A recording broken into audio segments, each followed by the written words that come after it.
it's going to be up until level 4 that it actually happens, but if you can get that onslaught and trample off onto the Dazzle, then there's really not much you can do about it.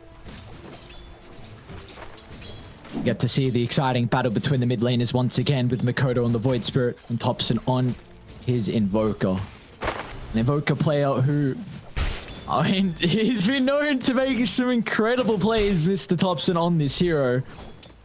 Pioneered some of the builds, so we'll see how he's going to be able to shape up. It should be a pretty decent matchup, honestly, between the two. As the game goes on, it's very nice for the Void Spirit to be able to get on top of the Invoker, but Thompson will have this slight advantage with being able to purge off the Resonant Pulse Shield. Now that it's been buffed up a little bit, the Aghanim Scepter being able to add to the amount absorbed rather than just refresh the base amount. Heal us. Void Spirit players out there. I think this lane is very skill dependent. If Mikoto hits a couple of Aether Remnants and is able to put Thompson in a threshold where he's a little bit weak, then he might be able to get more last hits. But if he misses some Remnants, it could be a little bit more difficult with how he's going to be able to fare in this lane. But take a look at our side lanes for the moment with how top is shaping up. You said this was the all-important lane here for Talon. What are we looking for in regards to the level timings? When can they get active? Another pedal. I mean, they can get active as early as level 2, depending on the positioning. Nice deny coming through there. Scale. The one skill point on both of these heroes right now that's an active, so Time Dilation's not going to do the most. But yeah, like it's going to depend on Whitemon's position. If he's out of position, then an onslaught into a trample can end up killing him. But that's not going to happen until level 3, because 99% of the time you're going up roll level 1 just because of how effective it is at buffing up your damage for the laning step. And with the bottom lane, we already see Savage leveling up a point in the Time Dilation. Do you feel like, is there ever a reason for him to go an extra level in a lane like this in particular because of Venomancer? I don't think so necessarily. I think he just wants to be using that time walk as much as possible. Whenever you're against like these ranged oppressive heroes, time lock isn't really the biggest value to get in the lanes. So I think it's mostly just about the survivability. Hyde's going to be doing a lot of the pressuring and the damage. Get that safe farm as much as possible. Both supports on bottom, recognizing their role, but he locks the hard camp instead of the small camp, so making sure Hyde's not going to be able to play with any of the creeps. He does have some camps back towards the outpost, however. Assassin trying to bully away Zephyr here a little bit. Hate this creep so much, man. So annoying whenever you got a tango running. In terms of that mid lane that you were talking about before, it really does feel like Thompson's going to have a fine enough time in this lane. You mentioned that if he gets low on the back of some Aether Remnants, scratch that, he's actually getting a few right clicks in the face.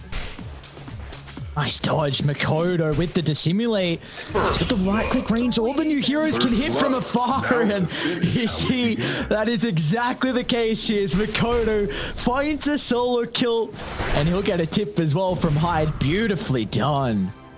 Caster Curse strikes again. Just able to get the kill. I mean, it's Mikoto, right? Number 1 in SC8 for a reason. He's even going to be able to secure that water rune for himself once he's picked up this bottle. The boots and the raindrops, I like it. Be able to withstand some of that pressure coming through from Thompson, but I really feel like that shouldn't be happening. You know, that's only on the back of getting hit by the Aether Remnant. Otherwise, you're quas, you're ranged, pretty equivalent in terms of always nice whenever you're an Invoker and you're not going down the Midas route. Wants to be a little bit more brawling oriented, considering that you're playing it with a Veno, you're playing with a Lone Druid, very early timings, playing with a Marcy.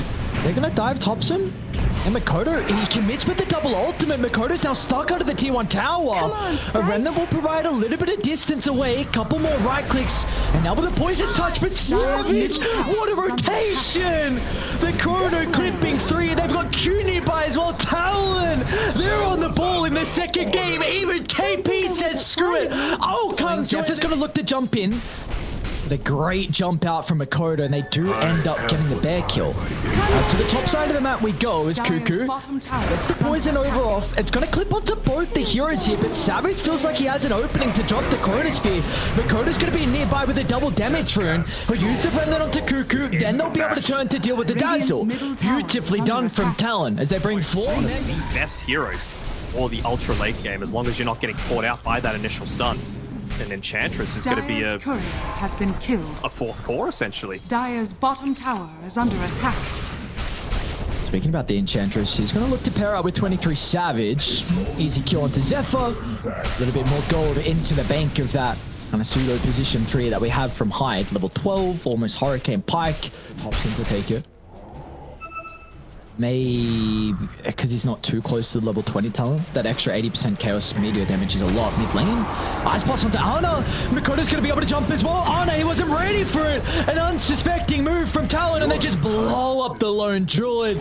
And that is as soon as Roshan spawns.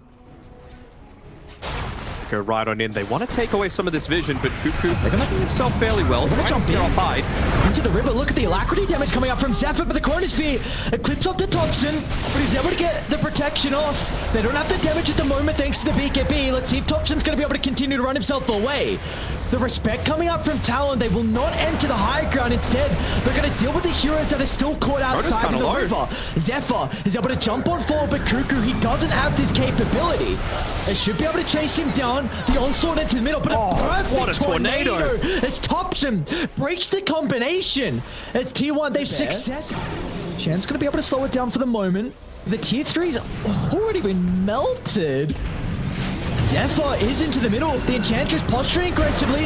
Makoto's going to look to buy some time, but Savage in the background gets the Chrono onto 3. It's on the saving support as well. There's going to be no grave to keep them alive. As Savage, he can now turn to try and deal with Cuckoo. A 4-staff into the tree line, but it's not enough. As Savage now, he'll turn his attention towards the lone druid off the back of the respawn. Arna's got nothing to keep him healthy.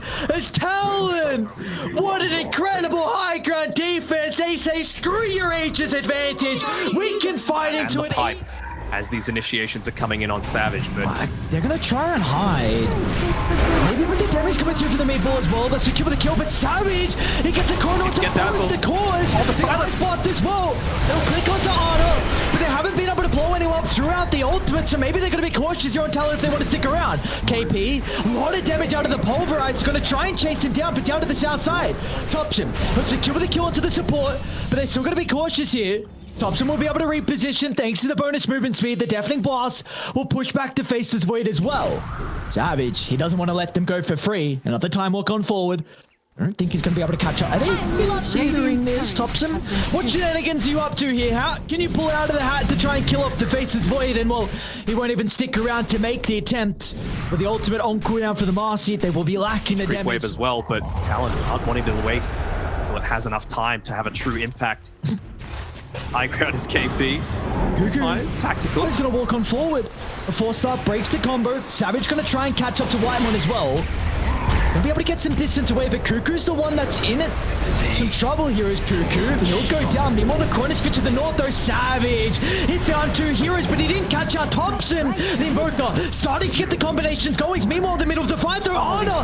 Waits the bash onto 23SAVAGE, and now T1. They need to get more. They committed heavily off the back of these buybacks. They should be able to catch up to Q. Duking down to the south, but the buyback coming out for the Faceless Void. T1 need to respect the capability of Savage rejoining them. It's KP. Got the BKB again, and the Chrono again. He used the refresher previously for this Abyssal Blade. Savage. Hang on, Savage. He's got another round of the BKB. Thompson might look to try and bring down the Primal Beast. Savage has the Chrono again. He popped the refresher, but Whitemon's on the outskirts. He should be able to play around with the Grave, but the Ice Blast, it's going to prevent Thompson from being able to survive. So he's going to look to deal as much damage possible before they secure the kill. Meanwhile, still inside the middle of the lane, though, Cuckoo, he's the one that's in trouble. A 4-star, but it doesn't get enough distance away. He's in the middle of it all. Maybe with Ana nearby to try and help out the bear. Once again, locking onto his target. But a Dissimulate will get them out. KP, he wants to go in, though. He cancels the Pulverize, so somehow Cuckoo's still alive. And this is enabling ARCANA to have a free fight. We're seeing what the bear can do once he's able to get onto his target. Thompson, he's going to jump in though. Thompson, he knows no way to stop. Eventually get into this and be able to quickly close in enough.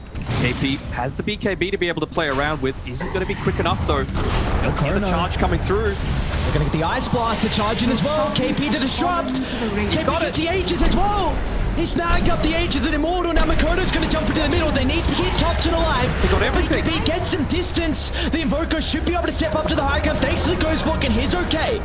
Can they set themselves up for round 2 though on T1? The Bear, priority number 1. They'll drag it back with the Remnant. The damage is stacking up for high, but it's not enough to get the summon. And in fact, ARCANA's going to look to TP out the Bear, but the use of the Pulverize, it'll keep it locked into the middle of the team fight. Down goes ARCANA's Bear. They'll get rid of Zephyr as well. No bear for 95. Absolutely crazy if they're going to be able to hold the base here. And that is difficult now because you're going into a Lotus Orb onto KP. Radiant structures He can protect himself if he wants to charge in. Thompson, that's an aggressive blink. He's forced to pop a BKB as well. Thompson's in trouble. Ice Blast into the middle. The Grave's not going to do anything. It's silence to the northern side. They get on top of the Dazzle. Thompson's down without a buyback. And Talon, I think they've done it. Onto Cuckoo next. No space as Talon. They'll take over T1 territory. Your base is now mine.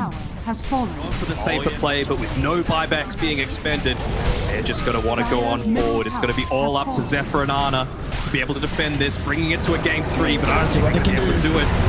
Jump in, Hail Mary attempt. Bye-bye Zephyr. He's got a buyback, but another Chrono. Another round of the Chrono, and this time it's on to the real hero, on to ARCANA at the front of the fountain. Now they'll go for Zephyr as well, and why not Fountain Dive against some players who are well known for it. Talon, what an incredible series. They are yet to drop a map in the TI qualifiers. They will book their ticket in the grand finals. Big smile.